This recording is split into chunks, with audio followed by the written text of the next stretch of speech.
Hello friends, good afternoon. এই যে আজকে করেছি লক্ষ্মী পুজো, তো ভাবলাম লক্ষ্মী পুজোটা একটু শেয়ার করি।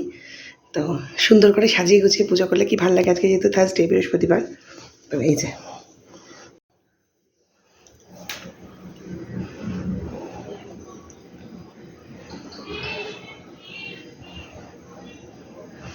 আমার গণেশ, লক্ষ্মী, নারায়ণ, মা দুর্গা সবাই বসে আছে। এখানে আমার মা কালী বসে আছে।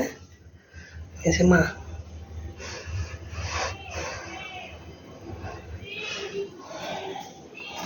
ধূপ টুপ জ্বালিয়ে পুজো করেছি সুন্দর করে। এই যে শিব ঠাকুর, লোকনাথ বাবা সবাই আছে।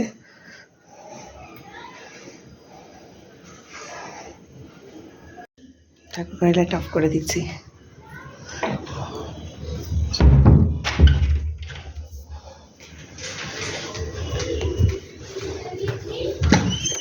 আমার খুব ভালো লাগে পুজো করতে। তো পুজোটা কমপ্লিট করলাম। তো এরপরে রেডি হব। কী কী রান্না করেছি আজকে দুপুরে, সেটা একটু পরে শেয়ার করছি। তো টাটা, আবার আসছি পরে।